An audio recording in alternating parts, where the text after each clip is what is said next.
Hi, good afternoon and good morning as well as good evening across the time zones. So my name is Hara, and we are here in this session. Let the slides take the transition. So I just want to give a shout out to our sponsors, Project Brilliant, for bringing this session to all of us. And I would start this session. Flo, are we good? And let me get started. This session is about product management for startups. And the question is it an art or an applied science? A brief introduction about myself. I am an adjunct professor in Indian Institute of Management. And I do wear multiple hats. As a founder and CEO, I founded two companies, one a product company called Finuno, which is a Delaware corporation, as well as guNaka Consulting, which actually gives consulting and advisory, including all my product management evangelization and teaching. I mentor and coach many companies and advise many companies. I'm on the board of ISPMA, which is the industry body of product managers, a not-for-profit body of academia and practitioners. I will talk about it a little later. And so I teach product management as an elective, a full credit elective, both in a business school as well as an engineering tech school for graduate schools, MBA and MTech students. And I'm an alum of Indian Institute of Management, IIM, Bangalore. I was awarded the Distinguished Alum in 2016. And I spent about close to 20 plus years, 21 years to be precise, running a global enterprise software business. It's called Finacle. Finacle was incubated as an entrepreneurial venture inside a large professional services company called Infosys, which is a global major in software consulting services. So I was there as the right from the first product manager in that and grew up all the way to its global head. So at the time when I stepped off the treadmill, Finacle was in about 85 countries, with about a billion in consumers being touched. So that's about my background. I am, as I said, on the global board of ISPMA. ISPMA is a body of professionals. As you can see, at least 3-4 names you can, faces you can relate to. There's Greg Kotichia, who's the prime mover of this event. Rich Murnov, you would be listening to him later today. And then Michael Kusumano, you heard of him, and then many more. In fact, Michael is not here in this event, but it's a very good, healthy mix of professors as well as the industry leaders who came together to promote the excellence in product management. So the objectives of ISPMA and the vision is to promote excellence, and this through creating a solid syllabi as well as courseware and the content for the practitioners, and then promote research in product management for academia. So ISPMA, one of the key elements of the body of knowledge of ISPMA is what we call the framework. Many of you are actually, I think, practitioners, product managers. Let me quickly check what is the audience like, right? So just let me do a quick poll in terms of understanding what's the audience like. Are you all entrepreneurs? Some of you are product managers, some of you could be students. Let me know.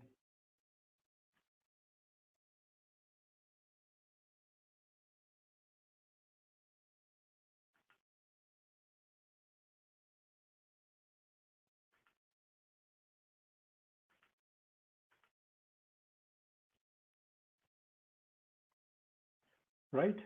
we have 40% of the audience entrepreneurs, um, 20% product managers, and good 20% students and others as well. All right.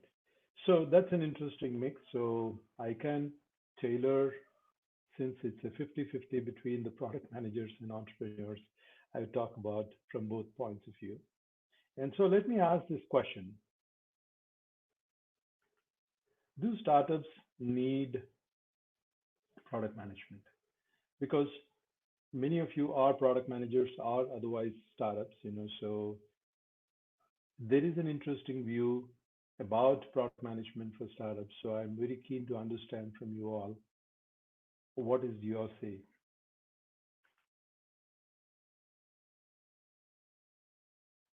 Wow. And I mean, overwhelming 100%, in fact, say that, product management is relevant for startups. In fact, looks like I'm preaching to a choir, to converts. So let me just quickly then ask my last question on the poll, which will help us to structure the discussion better. So what do you think product management is? Is it an art or applied science?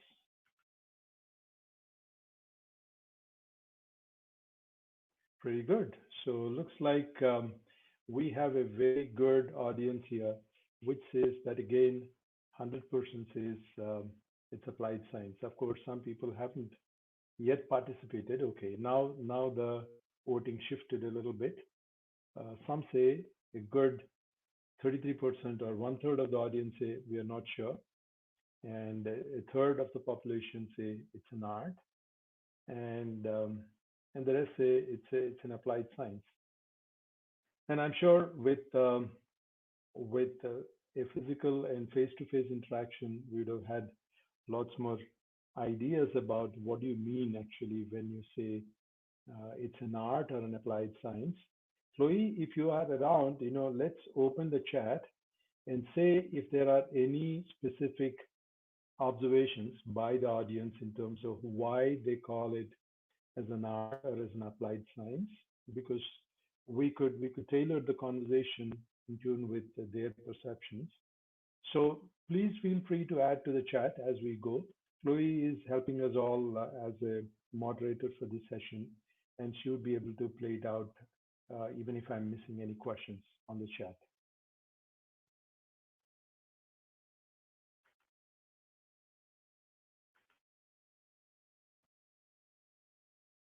All right. So while we expect your questions, so as I was saying, one of the key elements of the ISPMA body of knowledge is its detailed framework, which is exhaustive right from the conceptualization and the strategy of the product all the way to its support, right from its creation to its retirement. So in fact, there is an exhaustive element of, as you can see, both the core responsibilities of the product management in a product context, as well as the areas where the product manager participates in strategic activities like portfolio management, innovation management, corporate strategy, and of course, some of the critical activities which are important for the product, like market analysis and product analysis, right?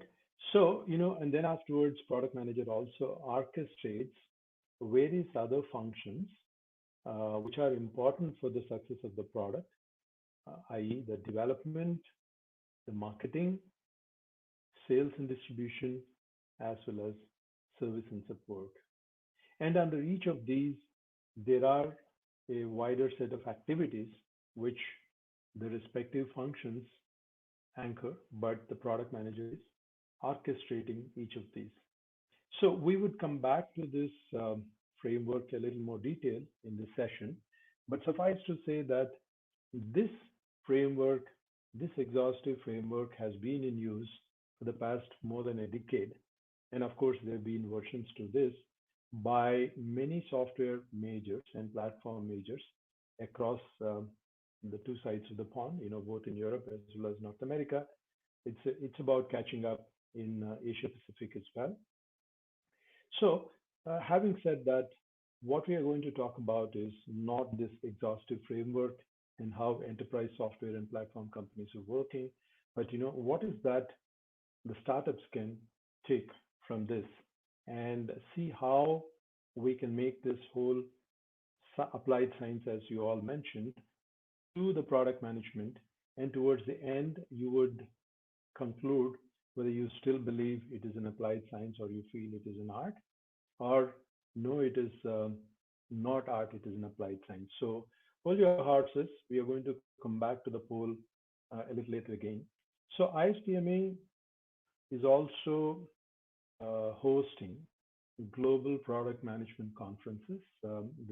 Latest one happened just last week in Frankfurt, and Bangalore in India as well. We've had a couple of years of product management summit in partnership with IIM Bangalore, and we are looking forward to hosting this in US as well, in Pittsburgh, in your town, in partnership with CMU.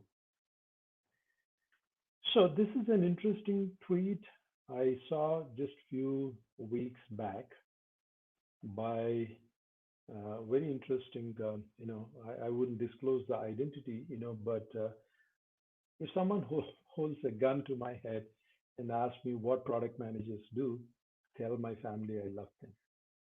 And in this day and age where all of you think that product management is an applied science, and you have graduate programs like Chloe goes, she is part of the MS PM program at CMU, but still product management is still seen as very, what you say, esoteric, if not esoteric,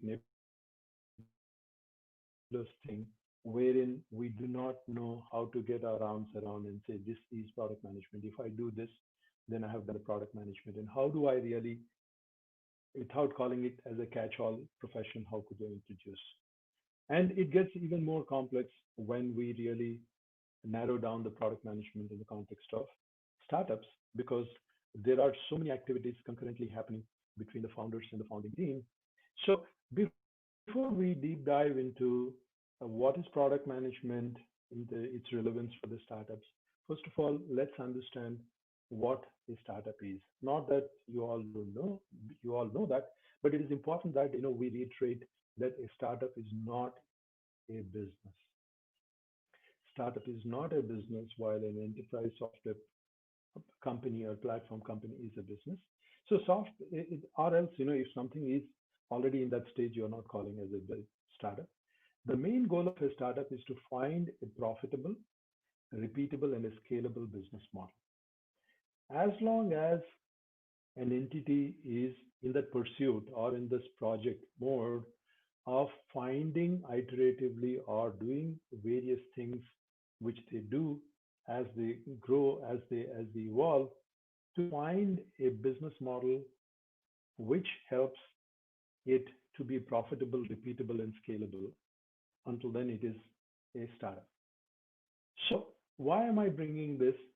The focus or the purpose of a product manager in an enterprise product context is all about bringing in the business outcomes. What are the business outcomes?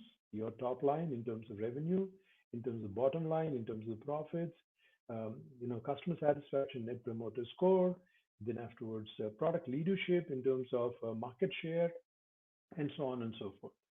Whereas in a startup, because the raison d'etre or the need for the startup is to prove the business model, in a way, the focus of the product manager is more on driving these experiments iteratively to find and validate the business model which is right for this product.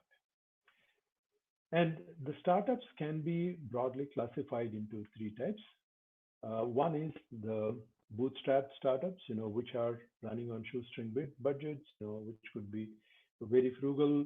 Second is innovation labs. These are either the large companies hiving off some part of it as an innovation hub and then do it, or maybe even they are helping with some of the founders and startups working in their innovation labs context. And the third one is the funded startups. Why do we separate the bootstrapped and funded startups? The funded startups are not so constrained on many of the things which the bootstrapped ones are. So in a way, they run more or less like any other enterprise software or enterprise platform company, whereas the bootstrapped ones are a lot more pronounced, and that's what we are going to focus here in this conversation. So we've had, in fact, I'll talk about a detailed study and experiment as well as the exercise which ISPMA and I and many others who've been my students as well as mentees did was to poll in hundreds of founders. In fact, last November, I was speaking at an event called Slush in Helsinki with doing a deep dive session on product management for founders. And when we talked with the product manager, with the founders, we tried to ask them, hey, so what do you expect from the product? And for that matter, you take both product development and customer development together. What are your key purposes or key objectives? So these are some of the things which founders came about: prioritization, positioning the product. This is in the context of product management. We should be able to focus more on the value than build. We should be able to build minimalistic and roll it out, deliver the emotional benefits for our end consumers, organizing the team for different phases, and fake it until you make it. That means market the product even before it's made. Your storytelling starts day minus 100, differentiating through IP with the digital twins, the ecosystem, and of course, the most important, obsession for customer success. Pretty good. This is what you want from the product management. Then we actually pulled in some more genres of founders. One case was an IoT, because it's not just the software alone. So you have other components of the sensors and various other, and then afterwards you have the telecom part as well as the whole thing in that. So what would some of the IoT startups founders would say? These are very interesting. Some of the things came out. IoT is like IoT as in Internet of Things is like putting your software on 1,000 clouds. And the journey is like mountain climbing. So in a startup mode, you just have to survive every day. Unlike your enterprise software, you have a longer, what you say, runway. Here, the runways can be very short. And also, you need to know the market. Who are the competitors or who are you disrupting? Who are the players who actually fulfill the same need better than as or as much as you do for the consumers? And how do I really, during the implementation and during the initial phases, babysit my customer zero, customer one, customer two? And then very interesting quote: evolution did not add complexity until it was necessity. So how profound is that statement that even human evolution or even species, not just humans alone. So it was an MVP was there ingrained in the whole anthropological approach to the evolution. And then we talked about hustle, and hustle. What are you doing in a business if you're not selling? And then having, of course, in an IoT context, how do you manage the ecosystem around you? Because you are accountable to the end customer or consumer, whereas they play a part. So how do I really have legal cover for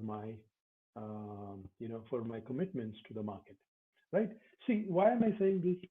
When I talk to product management, to founders about product management, these are their top of the mind recalls in terms of what the product management should be doing. And of course, when we poll like we did, do you practice product management?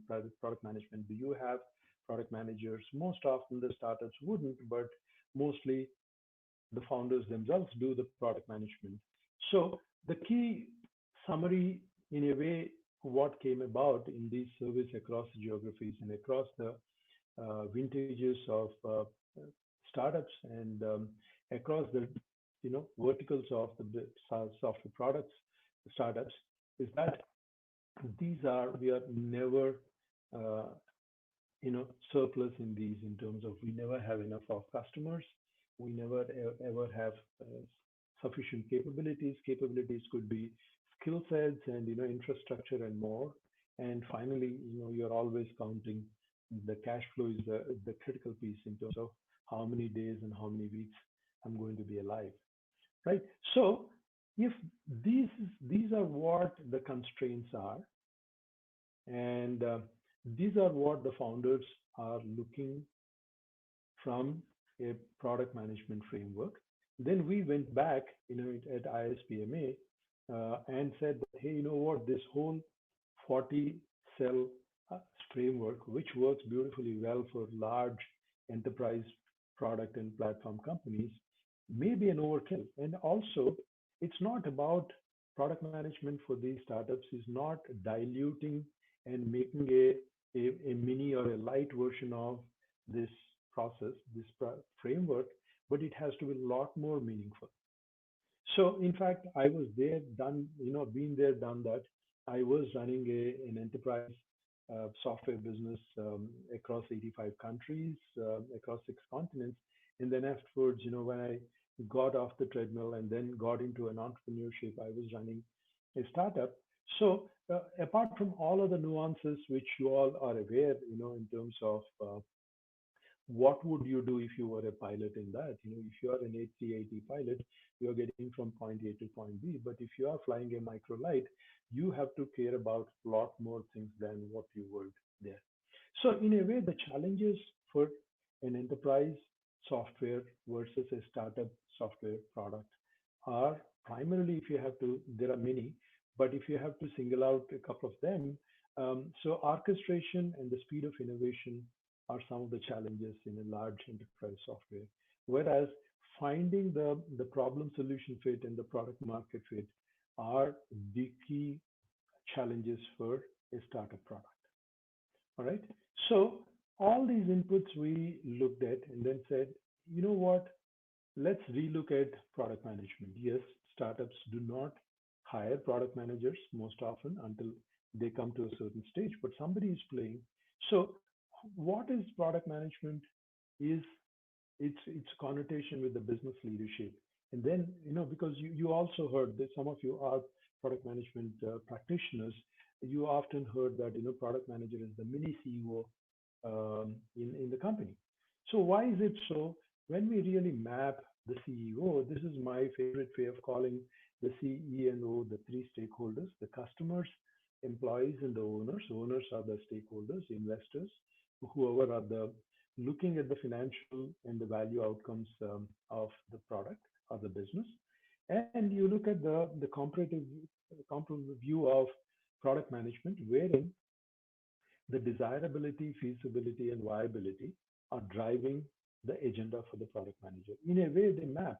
The desirability is for the customers, the feasibility largely in a manpower. Of course, you need to really have the technology as well, but the people, technology experts or domain experts who can really translate them into your features, and then the value is important. And then afterwards, the viability from a financial point of view, can I do that? So in a way, the business leadership and the product manager or the product owner, product leadership have overlapping focus in terms of the stakeholders, and they have common the product mindset, which is very important for both of them in common, right? So creating and repeatable, scalable, sustainable, and value for the customers through them to the business is important. And of course, in a larger enterprise context, product manager may not have the command and control which a CEO has, but that aside, but essentially what are we saying? In a startup, even if you do not have a product manager, a designated person, essentially the business leadership is wearing that hat consciously or subconsciously, right? So the questions which we asked in the product management survey with the startup, like what I asked, do startups need product management? And many of them said, yeah, yes, no. What are the PM challenges in startups, and does the framework help improve the odds? And have you tried any framework before? And the questions were, the answers were pretty much like what we saw, one third here, one third there, etc. But no overwhelming confirmation that yes, we need, and then yes, we practice, and we know what exactly we are doing, right? So one of the things which you saw in this was that when you're looking at a constraint-driven context, wherein you got to make do with whatever you have, that is where you can least effort to get it wrong. That means you only have three shots and you better get them right. That is when you need to really leverage whatever is available in terms of the management science. As much as we consider management science may not be relevant into entrepreneurship, and many of the entrepreneurs when we talk, in fact, in my own life, when I do these detailed workshops for the founders, they say, hey, you know what, where were you 5 years back? And if only I could time travel, I would have saved at least 4 out of the 5 years of my existence of my company, right? So in a way, what are those methods and frameworks which the management science has traditionally been, in fact, helping the businesses use, which are relevant in startup context. So we will just take a quick peek on them. And of course, I'm not here to do a detailed workshop in 30, 45 minutes, but essentially you need to know some of the techniques. And, I'm just giving a glimpse of these and say how they are relevant. And so at the end of it, if we say that, hey, you know what, product management is very essential for me, and I am going to take it up on priority, then we are quite home on that. So out of the toolbox, first one is in fact, again, I've been authoring this framework for startups for the past 18 months. So one of the key things is to create a framework for startups. That means a startup, depending on its what you say stage at which it is in, two things are important. One is not all of those activities or agenda is completely relevant for a product management for a startup. And second thing is, as the startup product goes through from its early stage to stabilization to high growth, the priorities shift.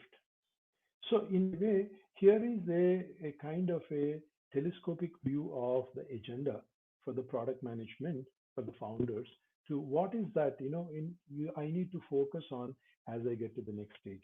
In fact, last year when we were consulting for a startup, which is in a fintech space, and they were almost last November, I think December, they were almost ready to ship their first version. And then afterwards we said, okay, what are your support plans? Are you giving 24/7? How many people are going to be there? How do you train these people? And I said, hey, you know what? We have not yet thought about the entire support process. And we said, hey, this is, you are giving a mission critical financial application. Don't you have to think about it? So, because you are so obsessed about shipping the product that you haven't even thought about that this is going to run live, and then afterwards they need assistance and various things. So, having a staged view of the activities and what exactly gets into that, and of course, each of these expand into many activities, whether it is release planning or whether it's road mapping, whether it is ecosystem management, product management, engineering, etc. So this is one of the very important tools, and of course, an offshoot of this, I'm going to show wherein we look at a heat map as well. So then we said, all right, so these are this is the stage view of it. So suppose if I'm an IoT startup, which is not a pure play software, the manufacturing process also is brought in. And then afterwards, there is an element of some pieces which is not entirely digital. I need to really have the sensors located on site.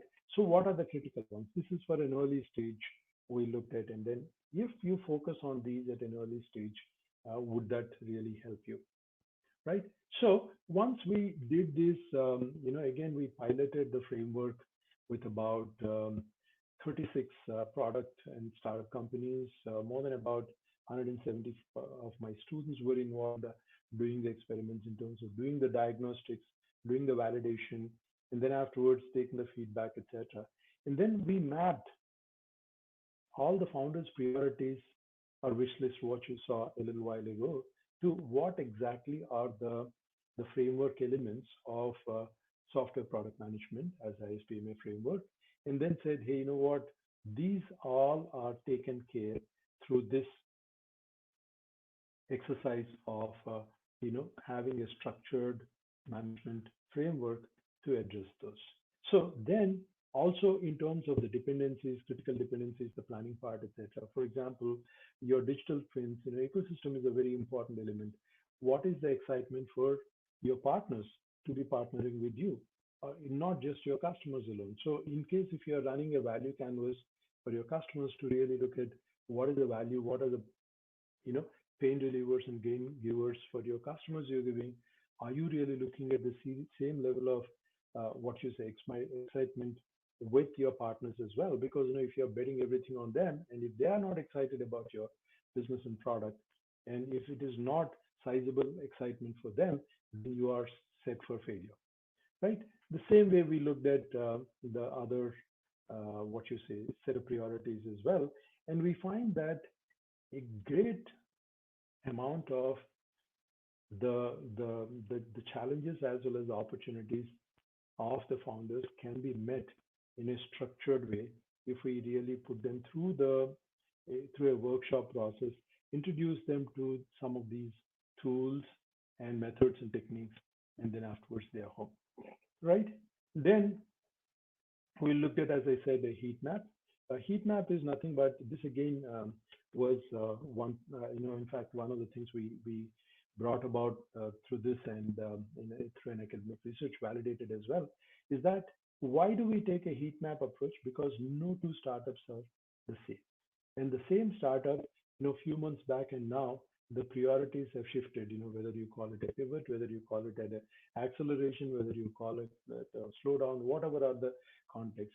So on a day-to-day basis, can I give, like for a pilot, a dashboard, can I give for the founders what's on the radar for you? A heat map is what, the reds are what you definitely need to really look at on a critical focus basis. Ambers or the yellows are the ones which can wait, and then afterwards the blues are the ones which are not so critical at this point of time. Right? This heat map is a very interesting thing, and when the founders practiced it, they were able to anticipate what would be my heat map 3 months down the line when my first version gets into production, which is a good sign so that you are actually planning it out for that. All right. So then there are many other tools which you may be aware. So at this point of time, I may not really do a detailed walkthrough of those, but I just give a very quick glimpse of it based on whatever we talked about, the key constraints or even the challenges that the founders faced. One of the critical ones the founders definitely should do is having a business plan in one page, in which is a lean canvas. You all know about it. Ash Maurya actually took a variant of what um, Osterwalder gave business model canvas and looked at and customized for a startup. Essentially, the difference between a lean canvas and business model canvas being lean canvas starts with a problem identification, a problem definition, whereas business model canvas works pretty well for your regular in-flight business, whereas a startup is starting all over, and then afterwards they need to really spot an unmet opportunity, which can be called as a problem as well, and then see that how I can really monetize that, bring value through that.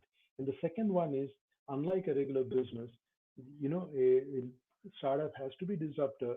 So if you have to be disruptor, you have to have a very strong, what you say, unique value proposition and unfair advantage to really make your way through. Otherwise, being small, you could be completely squashed. And in a way, that is one of the gaps, if you will, in business model canvas, wherein you do not have any presence of the competition view in the canvas at all. And then the idea here is that you keep iterating this, at least in your planning cycle also, where you are able to really get the revenue and cost aligned in a way for you to really make a profitable business. I was talking about a value canvas a little while ago, wherein I was talking about the pains and gains. This is a very interesting framework Alex Osterwalder brought about in terms of, what are the jobs to be done. In fact, you heard of this book as well. And then quickly map, is there a mapping in terms of what the customer wants and what the customer would love to have? And then based on that, I'm able to really give those. So that is where you are able to get a good product, in a way, problem solution fit, as well as, through that, your product market fit. All right. So talking about the product market fit, this is a very interesting, you all would have read this, Crossing the Chasm by Moore. But in a way, the context of Crossing the Chasm in a Moore's context is, unless you have a beachhead customers in the pragmatist, where in the bell curve, you cannot really cross the chasm. You need to really peg on that beachhead. But here, in a product context, and this is a very serious, you know, focus for the startups, is that most often we do our product MVP one for these visionary and enthusiasts, and we think that we have a product, right? But a large majority of the paying customers are here in the up in the bell curve, and if we do not do the product which meets their needs, these enthusiasts can be excited. You have umpteen examples. In this limited constant, I can't give that, but essentially, when you are doing the product, don't just assume that the visionaries and enthusiasts are representative of the larger mass of customer segment, and you need to really plan for the large paying set of customers. This has proven very well for essentially many people whom I coach have been able to transition from the initial MVP to paying customers and scale up more. Then the third is your competition analysis, and of course there are various techniques, including the Porter's five forces, etc. But I love this market method, or what we also call petal diagram. Here, you do not have a very fixed classification of all the players who can come and take away your breakfast or lunch. So here, you're looking at who else can meet this specific customer need and get them all of those and see that this is my potential universe of competition. And the next one is you have Kano model in terms of innovation. Many people think that, okay, one Eureka and I got my product right, and then afterwards I keep selling it millions of times. No. In fact, yesterday's wow is today's table stakes. And tomorrow, if you do not have a new innovation, then you are stuck, right? Where is your innovation pipeline? Normally, I think that innovation is something which I afford only when I have money, but innovation is for survival as well. It is important. Then coming to your product development, putting it all together, of course, you all read the Eric Rice and the lean startup and design thinking, etc. But the whole philosophy of iterative development is important for you to, and then experiment and learn from that. Net, putting it all together, in fact, there couldn't be better summarization than what Steve Blank suggested in terms of putting the what you call the investment readiness levels. Unless you have, in this order, ticked all these boxes, in fact, in a structured way, you do the product management, then your improving the odds will be better, and then you are a lot readier for the investment case, right? Business model, market sizing, etc. And there is no rocket science in this. This is a simple management science, which you need to do that. And so let me conclude before we open the questions. So no matter whatever, people think that product management is a luxury for startups. Some cases, this is a great audience here within. But when you have very scarce, very limited resources, you can't afford to experiment. You got to get it right. Obviously, early times. You got to really have the product management as a key pillar in your strategy. So let me pause here and take Q&A. And Chloe, are we good for questions? Yes. So I saw some comments in the chat, Mm-hmm. and some are responding to your question. Um, like, uh, how do you think of product management? Is it art or science? So uh, there, there are someone saying that it's definitely science because validation and iteration work well in the frameworks. So I Yeah. really like this response. Um, yeah, and others are saying that product marketing is an art, in my humble opinion. Yeah, what do you think Yeah. about Yeah, I agree with you in a way. As you saw through the discussion, a that? lot of it is in applied science as well. But what I did not talk about is the human element. So, Right. particularly in my product management courses, I teach at least one session on influencing, methods. In fact, Mhm. ethical influence, as Robert Cialdini calls about, because you as a product manager, in a larger context, otherwise you do not have control about everybody, including your Mhm. customers, your ecosystem, your influencers, etc.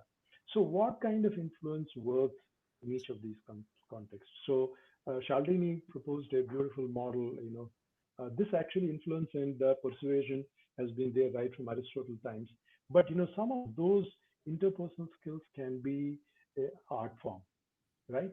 But Mhm. otherwise, some of these proven management techniques is very nice to implement, and you don't have to learn from yours mistakes. And you do not have so much of resource to make the same mistake.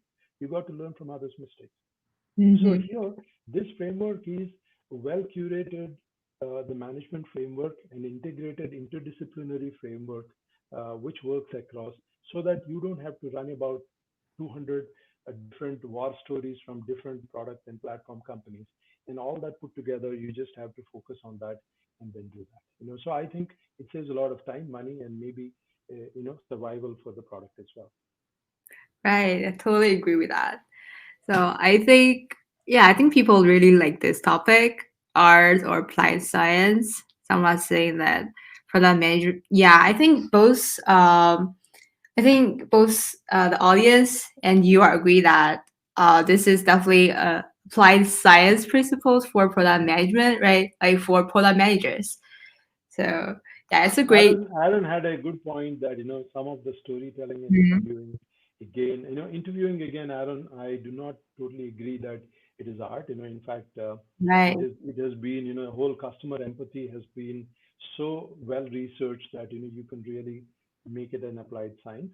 The Mhm. storytelling part, yes, in terms of bringing in, that is where I talk about the persuasion skills. There again, you have um, that is also again well dissected into the way you convince people, whether it is seven principles of influence or the three principles of persuasion. So my thing is that as long as it is in the art form, you are iffy about the outcomes. So whatever is in the art form, please try and see that what is the best way to bring it into an applied science form. Where is the related research? Don't just go by war stories are exciting and inspiring, but you do not just go run a company and a product by inspiration alone. You got to bring in influence as well. So Right. convert into tangible success stories. That's what it is. Yeah, I totally agree with that. Yes. So now we are right on time, and thank you so much, Hara, for your great presentation. I really like it, and I think our audience like it. Yeah, thank you Well, so much. thank you very much, Chloe, for giving this opportunity. And, thanks to our sponsors as well, for the wonderful session, and Greg and Mike and everybody in the team. Brilliant, so I would definitely love to come back next year for this boot camp. Wonderful. See you Yeah, all. looking Have a forward good to that. Yeah, few weeks. Bye. have a good weekend. Bye, Hara. Bye.